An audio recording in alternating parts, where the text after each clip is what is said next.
મહારાષ્ટ્રમાં આવેલા ચૂંટણી પરિણામો તેમજ પેટા ચૂંટણીની અંદર જે પ્રમાણે પરિણામો સામે આવ્યા છે, પ્રદેશ કાર્યાલય કમલમ ખાતે અત્યારે જીતનો જશ્ન હોય તે પ્રકારનો માહોલ અત્યારે જોવા મળી રહ્યો છે। સાથે જ અત્યારે વાત કરવામાં આવે તો મોટી સંખ્યામાં ભારતીય જનતા પાર્ટીના કાર્યકર્તાઓ અહીંયા પહોંચ્યા છે અને ઉજવણી કરી રહ્યા છે। જયરાજસિંહ, શું કહેશો, કયા પ્રકારની ઉજવણીનો માહોલ? જે રીતે ભારતીય જનતા પાર્ટીનો વિજય થયો છે એ રીતે બહુ સ્પષ્ટ છે કે ગુજરાતની જનતા ફરીથી પણ ભારતીય જનતા પાર્ટીના શાસન પર, ભૂપેન્દ્રભાઈના સુશાસન પર, નરેન્દ્રભાઈ મોદી સાહેબના સુશાસન ઉપર મંજૂરીની મોહર મારી। સાથે જો જોવા જઈએ તો મોટી સંખ્યામાં લોકો પણ અહીંયા ઉપસ્થિત છે। જે લોકો છે તેમની સાથે વાત કરીએ।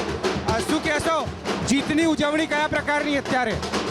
આજે આપણે ભારતીય જનતા પાર્ટીનો ખૂબ વિજય થયો છે અને એ આપણી સૌથી મોટી જીત છે।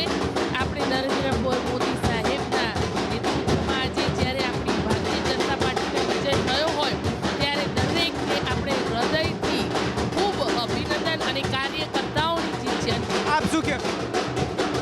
વાવમાં ખૂબ ભવ્ય વિજય થયો છે, મહારાષ્ટ્રમાં પણ ભવ્ય વિજય થયો છે। ભારતીય જનતા પાર્ટી અને મોદી સાહેબના શાસન પર સૌ લોકોને ખૂબ મોટો વિશ્વાસ છે। અત્યારે જોવા જઈએ તો અન્ય લોકો છે, કાર્યકર્તાઓ છે, સાથે જ નેતાઓ છે, તેમની સાથે વાત કરીએ। શું કહેશો, જીતનો કેટલો વિશ્વાસ હતો અને જે પ્રમાણે પરિણામો સામે આવ્યા છે? જીતનો કેટલો વિશ્વાસ અને કેવા પરિણામો સામે આવ્યા છે? આ સાચા અર્થમાં વાવની જનતાની જીત છે। ભારતીય જનતા પાર્ટીના સંગઠન, સી.આર. પાટીલના નેતૃત્વ અને ભૂપેન્દ્રભાઈ નરેન્દ્રભાઈના નેતૃત્વની પણ જીત છે। જે રીતે માનનીય અમિતભાઈ શાહની રણનીતિ આખા દેશમાં માઇક્રો પ્લાનિંગ દ્વારા ગોઠવેલી છે, એના આધારે આ સમગ્ર દેશમાં એક વિકાસની રાજનીતિને દેશની પ્રજાનું જનસમર્થન મળ્યું એવું લાગે છે। હું ખાસ કરીને વાવની બધી પ્રજાને ખૂબ ખૂબ અભિનંદન આપું છું કે રાહુલ ગાંધીની એ જલેબીની ફેક્ટરીને ખુલવા જ ન દીધી અને જે નકારાત્મક રાજનીતિ કોંગ્રેસની હતી, જ્ઞાતિ જાતિના વેર ફેલાવવાની, એને જબરજસ્ત જડબાતોડ જવાબ આપ્યો। મને લાગે છે કે ભરમાવાની રાજનીતિ અને ડિવિઝનની રાજનીતિ, નકારાત્મક રાજનીતિ લાંબો સમય નથી ચાલતી। દેશની જનતાએ જબરજસ્ત સમર્થન ભાજપા અને એના સંગઠનને આપ્યું છે, એમને ખૂબ ખૂબ અભિનંદન આપ્યું। ફરી એક વખત જ્યારે આ પ્રકારની પેટા ચૂંટણી કે ચૂંટણીઓ આવતી હોય છે, ભારતીય જનતા પાર્ટીનો કાર્યકર હંમેશા તૈયાર હોય છે। આવા સંજોગોમાં ચૂંટણીમાં કેટલી મહેનત કરવી પડી જેનું આ પરિણામ છે?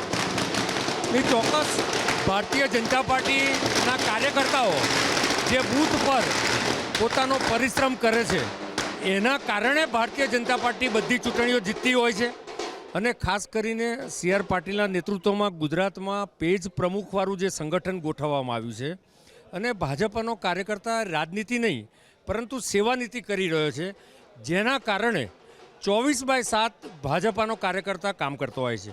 અમે કોઈ પ્રત્યેકાત્મક રાજનીતિ કરતા નથી, અમે રાજનીતિને તપસ્યા સમજીએ છીએ અને એટલા જ કારણસર નરેન્દ્રભાઈના નેતૃત્વને જબરજસ્ત જનસમર્થન મળ્યું છે। તમે જો સરકારની લોકકલ્યાણની જે કાર્યક્રમો છે એ કાર્યક્રમોના માધ્યમ બનવાનું કામ એ ભારતીય જનતા પાર્ટીનો ગ્રાસરૂટનો કાર્યકર્તા કરતો હોય છે।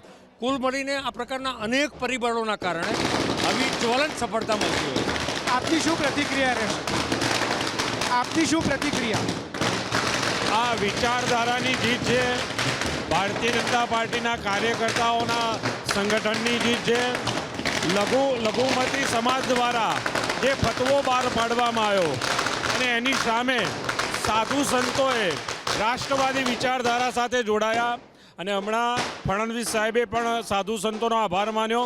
હું ચોક્કસ માનું છું કે નરેન્દ્રભાઈએ જે સૂત્ર આપેલું કે એક રહો સેફ રહોગે, બટોગે તો કટોગે, અને મહારાષ્ટ્રની પ્રજાએ એનો સ્વીકાર કર્યો।